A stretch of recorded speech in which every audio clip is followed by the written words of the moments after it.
Ce ne sont que des fantasmes. Vous n'avez jamais entendu dire que bah voilà, la femme d'un dirigeant a pris tout l'argent du pays et parti investir ailleurs. Vous n'avez Mais tu ne vas pas, il est descendu. Il est descendu, on va écouter qui. Non, mais moi je pense, bonsoir. Papa Congo, tu peux refaire ta demande s'il te plaît? Non, je voulais juste donner mon avis très rapidement et descendre. Oui. Bonsoir. Bonsoir. Voilà. Bonsoir. Bonsoir Eunice et bonsoir Oui. tout le monde. Oui, King. Ok, alors moi je voudrais très rapidement dire ceci. Nous sommes au 21e siècle et à l'heure du numérique, où le monde est devenu un village planétaire. Je ne comprends pas. Je suis outré, je suis choqué de voir des jeunes et qui pensent comme à l'ancien temps, qui pensent qu'on doit se marier entre nous et qu'on doit se renfermer entre nous. Mais le monde actuel évolue. Le monde actuel s'épanouit.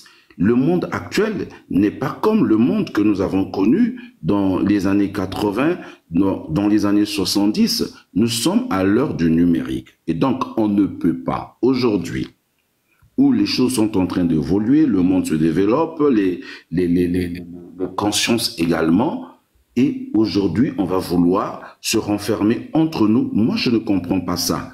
Et je trouve que ça a une connotation, je dirais, xénophobe.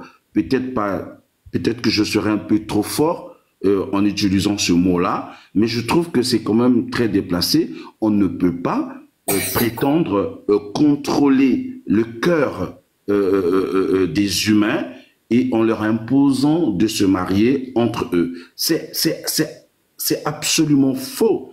C'est archi faux. Moi, je pense que c'est une question, même si vous déviez cela, c'est une question de cœur, c'est une question d'amour, c'est une question de sentiment. Personne ira se marier avec qui que ce soit s'il ne ressent rien pour la personne. Personne n'ira se marier. Là, déjà, tu as tout faux. Hein. Il y a beaucoup de gens qui se marient et ils ressentent rien. Non, personne. Non. En fait, un mariage n'est pas basé. Le mariage même de base, c'est le choix. Ce n'est pas que le choix du cœur. C'est très souvent le choix de la raison.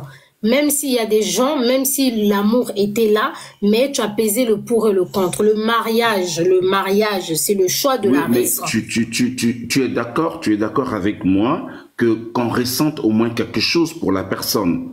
Voilà. Mais oui, sinon, en ce moment-là, quand la tête, quand ton cerveau a validé, forcé, ton cœur va faire un effort. Sinon, en ce moment-là, bon, regarde, restons un peu dans le cadre de cette famille, des familles riches dont tu évoques ici dans ce débat. Moi, je pense que ils sont libres au fait. Je ne vois pas, parce que tout à l'heure, je t'ai entendu dire que voilà, c'est pas normal, c'est pas bien. C'est comme s'il y avait une loi qui empêchait cette famille-là de se marier avec qui ils veulent. Et à chaque fois, si je peux rajouter ce que tu dis, pasteur. À chaque fois quand il y a eu des mariages dans cette famille, la famille présidentielle, et on a toujours vu ce déferlement comment dirais-je, de mécontentement. Et on veut faire en sorte que... Non, mais ils sont libres de se marier avec qui ils veulent. Tout à l'heure, j'ai vu une sœur qui est montée et qui parlait il a voulu teinter un peu son intervention de la politique. Ils ont parlé tout à l'heure, tu as évoqué même le...